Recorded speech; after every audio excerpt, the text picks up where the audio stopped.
music say? Yes, sir, Amos. That music say good health to all from Rexall.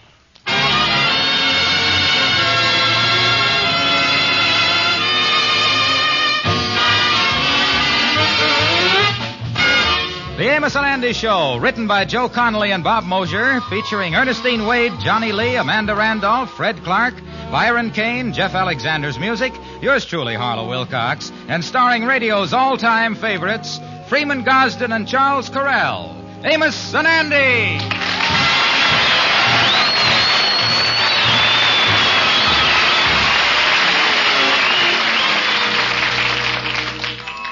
How do you do, ladies and gentlemen? This is Charles Correll, and I want to tell you a true story. Recently, I accompanied a friend while he did some shopping in a certain drugstore, and I was very impressed by the fact that only the day before, I had seen 2 of the items he bought selling in a Rexall store for exactly half the price he was paying. Now, I'll admit that this may be an unusual instance, but ladies and gentlemen, it's the truth, and it serves to illustrate a fact I've learned from actual experience. As a general rule, you'll buy better for less in your friendly Rexall drugstore.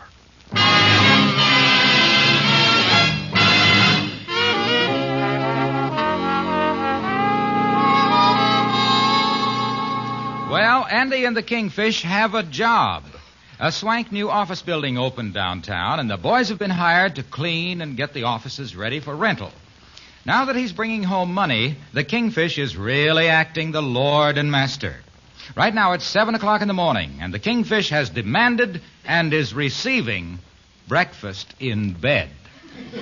Here you is, George. Me and Mama fixed you a nice tray.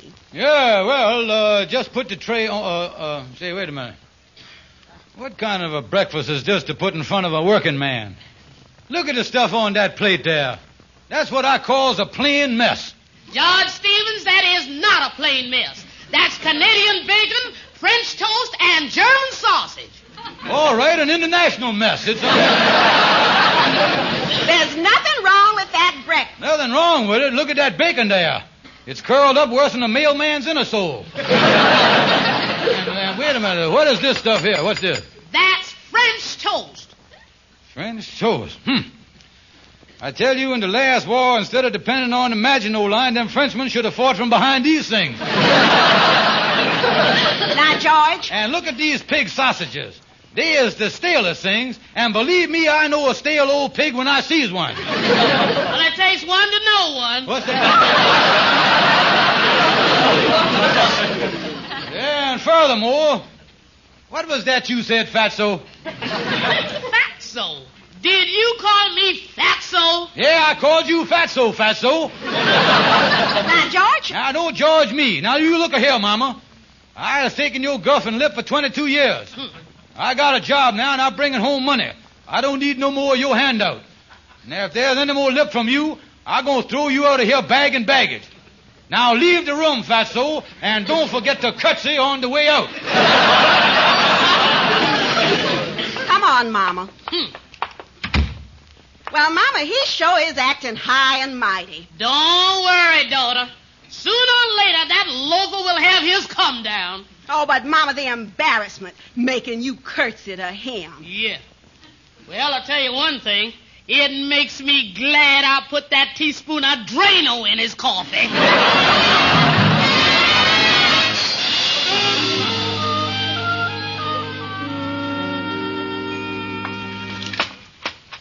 Yeah, well, you're doing a nice job of mopping there, Andy. Yeah, we ought to have this suite of offices finished by tomorrow. Yeah.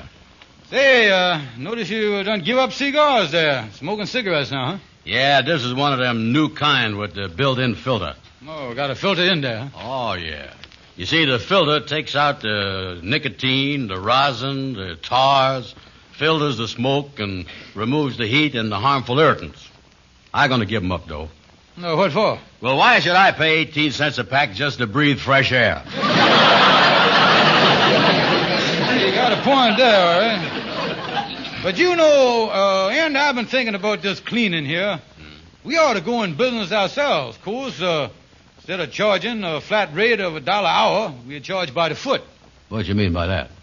Well, instead of cleaning this way, suppose we charge 50 cents a cubic foot. No. I like this work better. I don't want to go around cleaning no Cuban's feet. Man, their cubic foot is in geometry. Well, I don't care where they is. Let them wash their own feet. Hey, now let me explain the thing. You know what a foot is, don't you? Well, sure. I got 2 of them. No. I mean the 12-inch foot. Oh, a little smaller than mine, huh? Yeah, well, no, I mean it's like a foot on the ruler, 12 inches long. Oh, yeah. Well, you take one of them feet, you square the thing, you multicase it, Yeah. and then you pulls out the square root, and there you have it, and cubic feet. It's just like ice cubes, only bigger. Now, you take this room here, and there must be 400 cubic feet in here. Well, that's funny. With that many of them in here, I ought to be able to see one of them. Listen, Andy, you can't see a cubic foot. Well, if you can't see them, how do you clean them? Well, that's the beauty of cleaning cubic feet. Nobody knows whether you've done the work or not, you see. No, me. This explanation doesn't give me the headache. We better go on working the way we is. Yeah, the manager got the for rent sign out in front. Yeah. He wants $200 a month for this suite, huh? Yeah, too bad we don't know someone that could afford offices like this. Yeah. Yeah, might make a commission for renting it or something like that, you know. I tell you, Andy, the best... Wait a minute. Come in. It's open. Excuse me. Is this the office that's for rent? Yes, sir. This is the one, yes, sir. Yeah, it's quite an attractive layout. You know, it's just what I've been looking for. Yeah, well, it's $200 a month, but you got to talk to the building manager. We got a lot of feet to clean here we ain't seen yet. Well, I'd better talk to him. I'd be very grateful if I could rent a place like this. Yeah, well, now, just how grateful, if you know what I mean. Well, I might be willing to slip someone, shall we say, $50? Yeah, let's say that. That makes nice chit-chat, yeah. Just leave the details to me, mister, but as of now, the place is yours. Here's my card, and you can call me the first thing in the morning. Thank you. Thank you very much. My name's Murdoch. Murdoch. Fred Murdoch. Say, Kingfish, why'd you do a thing like that? This is a high-class place. The manager ain't going to take somebody that just walks in off the street. Now, listen, Andy, I'll tell the manager that I has known this fella for a long time, that he is a reputable businessman. Well, I don't know about this, Kingfish. I hope it don't lead to no trouble. How you know that fella's honest? Honest? And it was plain as the nose on your face. Didn't you see how open and above board he was when he offered me that bribe?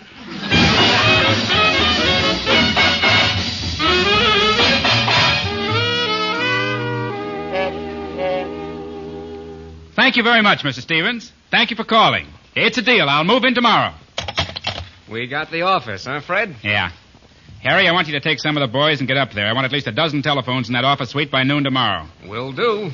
What a perfect front, Harry. A swank office building like that's the last place in the world the police would start looking for a bookmaking joint.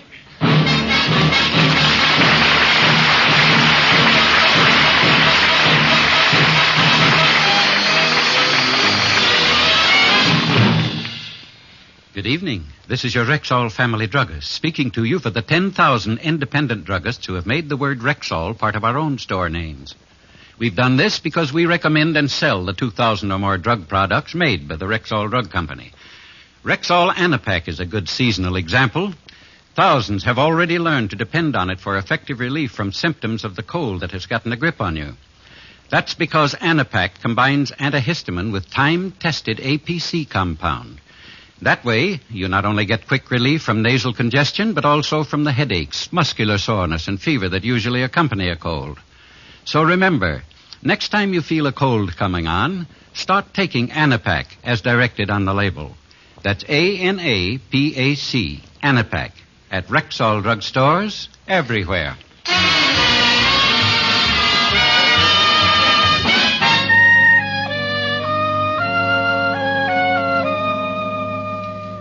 Well, Harry, this is a great setup we've got with these offices. Yeah, Fred. 2 phones in here and 12 in the back room. Any bookmaker in town will give his right arm for a setup like this. We ought to have a big day today, especially with that big Florida race going. Yeah, I want to talk to you about that.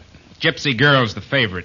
I don't care what they do at the track. When the calls start coming in, the odds we're quoting on Gypsy Girl are 6-5. Yeah. Paying any more than that, it'd really put us in the hole. Well, nothing will be doing for an hour or so. What do you say we duck around the corner for a little breakfast? Say, you don't think anyone would mess around with a setup, do you? Harry, Nobody messes around with fancy Fred Murdoch.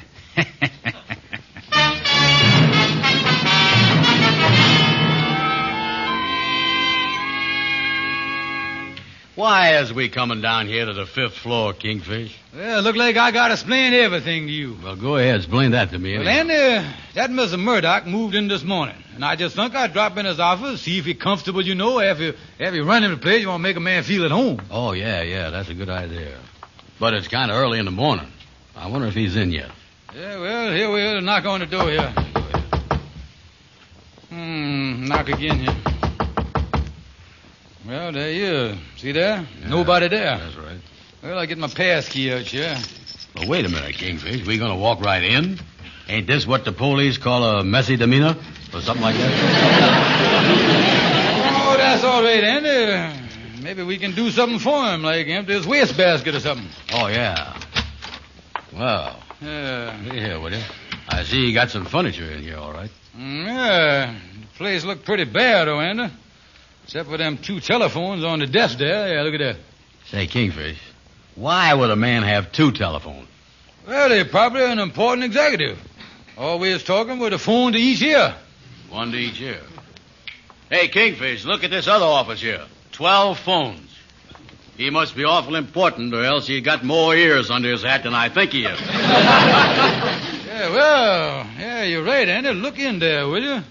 Yeah, let's go in here. Well, look at these phones. Look at all these phones.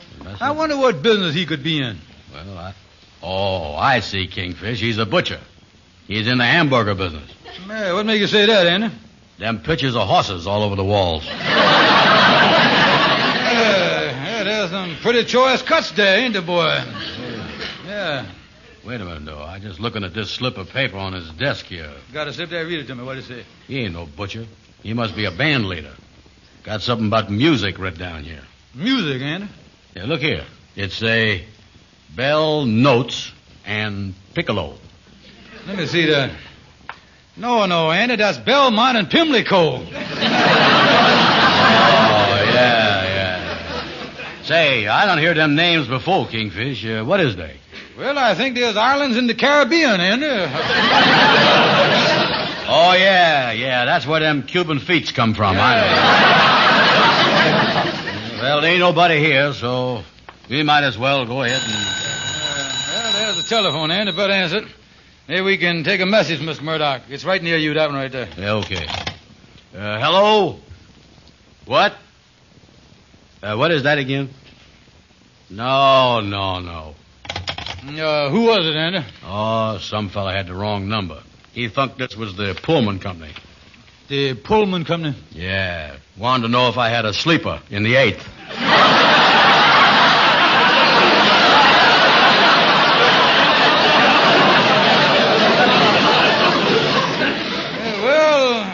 I guess with all these phones, you get a lot of wrong numbers. Oh, yeah. Well, we better get on back, Andy, and start cleaning up the rest of the building, yeah? Yeah, you're right. We're wasting a lot of time here, cuz. Wait a minute, I'll get this one, Andy. It's near me here. Go ahead. Hello? Uh-huh. What is that? No. It's, 20 to 8. You welcome. Come on, Kingfish, come on. What was that call about? Oh, another wrong number. Some crazy fella mumbled something about Gypsy Girl.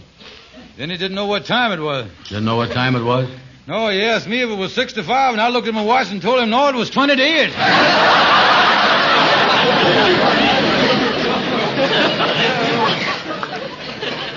I'll say one thing, though. He seemed awfully happy when I said 20 to 8.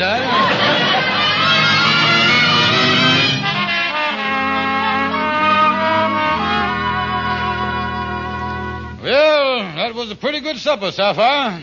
Oh, thanks, George. Well, Mama, what is in the newspaper tonight?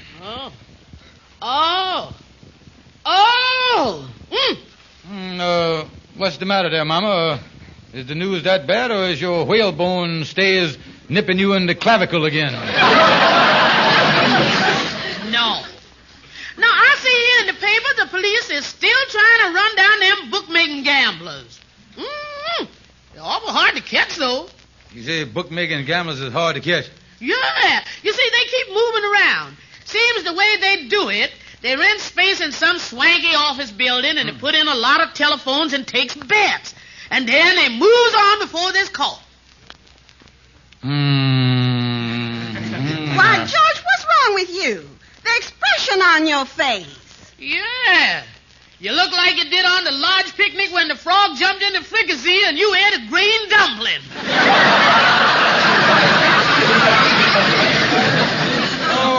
No, I was all right. It's nothing at all here. Just shaking a little bit. I always shake around this time of day.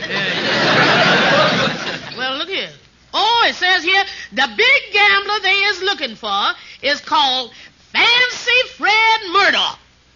Fancy Fred Murdoch. Yeah. Y'all excuse me. I think I'll go in and lay down. I'll be back. George, what's the matter? Is you in some kind of trouble? Honey, I ain't sure, but I was afraid that I'm going to have to answer you in the infirmary. That's all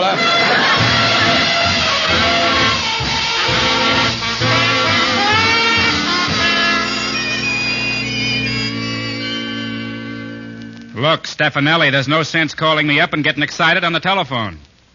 I know Gypsy Girl won, but the odds were 6-5. What do you mean we quoted 20-8 on the phone? Well, all right, now don't take that attitude. All right, so you're an old customer. For you, I'll pay the 20-8 on your $400 bet. It's costing me my own money, but I'll pay it. All right, I'll send it over. What's the matter, Fred? He said he called here this morning for the odds and someone quoted 20-8. Now, why would Stefanelli lie like that? Look, he's not lying. I've known him 15 years. He's a rat, but he's an honest rat. Somebody gave him those odds. Somebody's been in here. Yeah. Hey, wait a minute. When we came back from breakfast, I could have sworn I seen them two cleaning fellas coming down the hall.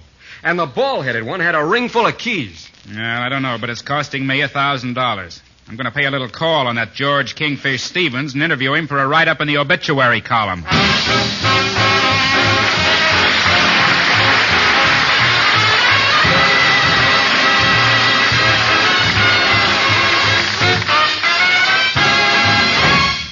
Now, here is your Rexall family druggist. Attacks of acid indigestion usually come without any warning whatsoever. And that's why so many family medicine chests always contain Rexall's famous antacid, Bismarex. Why, what makes Bismarex so exceptional? The formula, ma'am. A Rexall exclusive. You see, the carefully tested ingredients in Bismarex are specially compounded to work in a continuous relay. First, excess stomach acidity is often neutralized in less than 1 minute. Then other ingredients, dissolving more slowly, ease gastric distress, soothe and protect irritated stomach membranes. That way, Bismarex gives relief that's both fast and prolonged. Bismarex. How do you spell that? Bisma-Rex. Bismarex. Ask for it at Rexall drugstores everywhere. It's one more reason why 10,000 independent druggists tell you you can depend on any drug product that bears the name Rexall.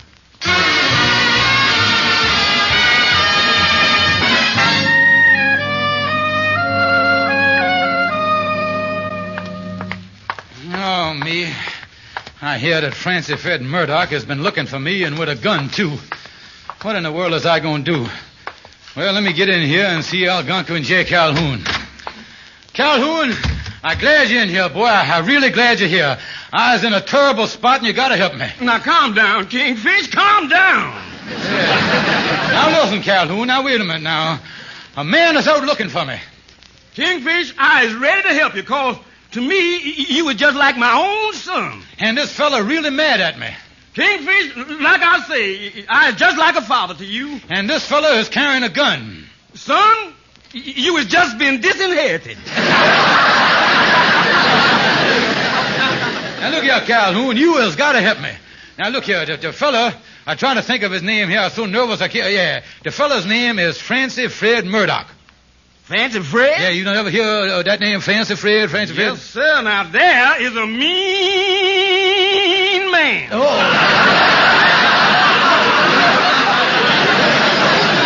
What I going to do, though? What I going to do? Well, now, the thing for you to do is get out of town. Yeah, that is right. That's the only thing. Yeah. That's the only thing for me to do is to get out of town on the railroad. Yeah. Now, wait a minute. That's a good idea. But listen, I know what I can do, though. I can hide in the lodge hall and make my getaway in the morning. Yeah. Then I hop a train. Oh, thanks for the advice, Calhoun. Thank you for being a friend, a true friend. Don't mention it, Kingfish. I is your friend. Oh, a friend is something, all right, Calhoun. Yeah, you was right, Kingfish. You was right. Friendship is a beautiful thing. Oh, yeah. Oh, I'll never forget when I was a young fella, I was prospecting up in Alaska. And one day I was out prospecting and I got lost out there in the icy waste. I was lost out there for 3 days without food or water, and nobody could find me. Without food and water, huh? Yeah. And then somebody got the big idea of sending my faithful dog, Blue Boy, out after me. The faithful dog that I had raised from a little puppy. And that dog swam rivers, and he climbed mountains, and he trudged through snowdrifts. And after 4 days, old Blue Boy, my faithful friend, finally found me. Oh, I was happy to see him again, Kingfish. But I was still tired, exhausted, and starving. Yeah, well, how was the dog? Delicious.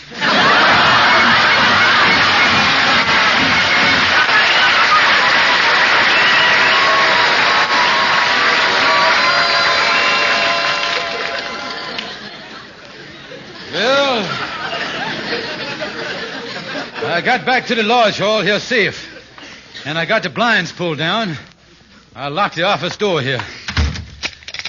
And now I put this chair up against the knob here so they can't open it, even with it locked. Oh, me, I'm still scared. I want to read this timetable here, but I was afraid to turn the light on. Somebody might see it from the outside. I know. I'll go in the closet here, and I'll close the door and turn on the light there.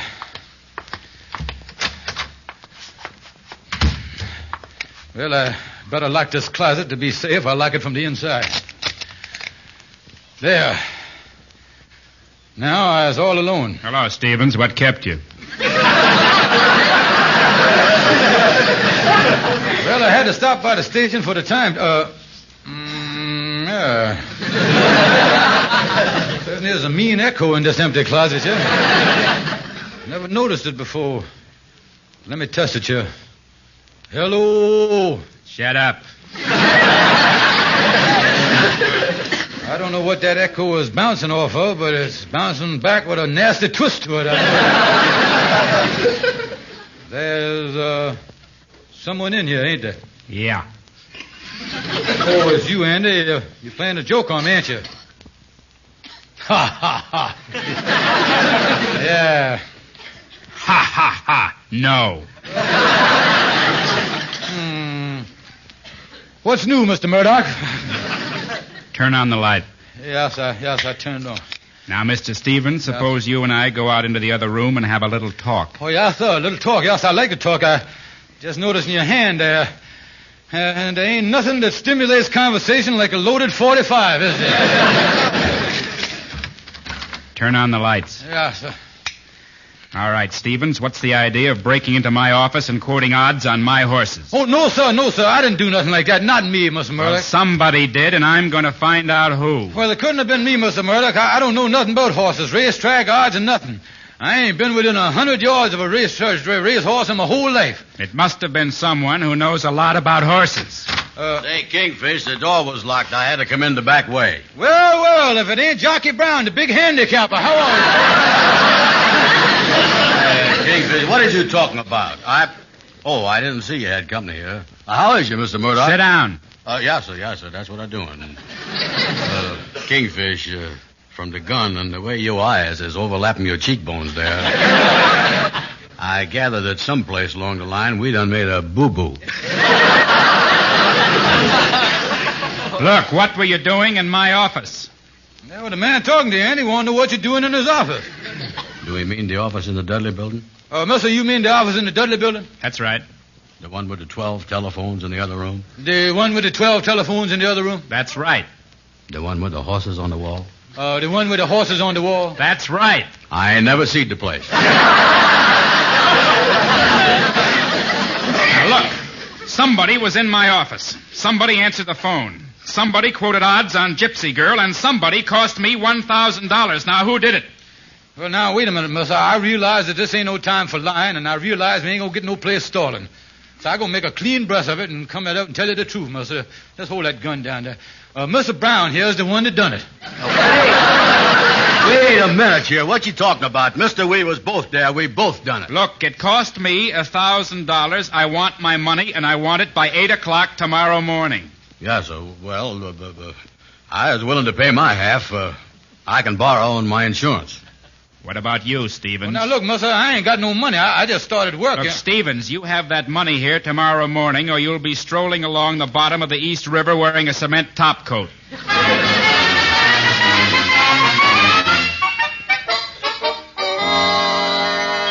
Yes, Amos, I done paid the man off this morning, $500. And that was the craziest thing to do I ever heard of. Why didn't you go to the police? Well, it's too late now. Mr. Murdoch done moved out of that office up there. Yeah, well, you say you paid your half of the money, but what about the kingfish? Well, that's the strange part of the whole thing. He showed up this morning and paid the man $500, too.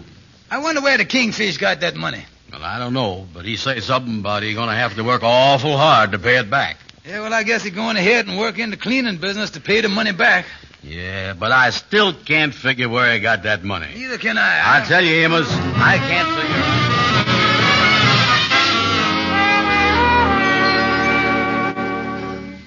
Quite a breakfast this morning. Bacon and eggs, toast, marmalade, coffee, and even a rose on the tray. Certainly it's great to have breakfast brought to you in bed. Yeah, and I want you to cook it and bring it in here to me every morning till you pay me back that $500. And don't forget to curtsy on the way out, you bum. Oh, wait.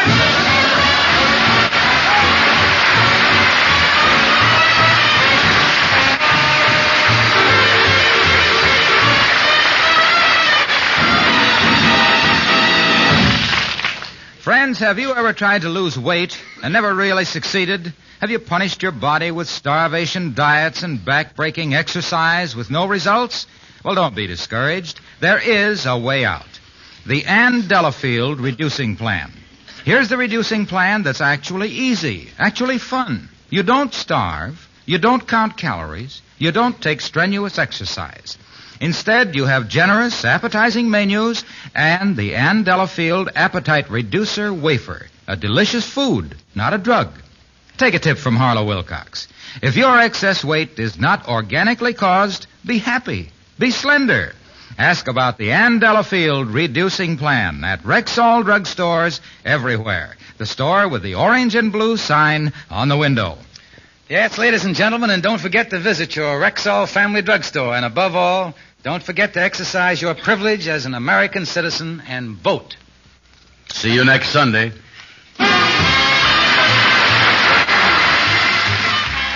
For the 1 woman in 10 with sensitive skin, There's Caranome, the beauty aids that are hypoallergenic, carefully compounded of fine, pure, mild ingredients, safe for most sensitive skins. there's a safe, pure Caranome beauty aid for every possible need. Created especially for the 1 woman in 10 with sensitive skin. And sold at Rexall drugstores everywhere. The Amos and Andy Show is brought to you by your friendly Rexall druggist. This is the CBS Radio Network.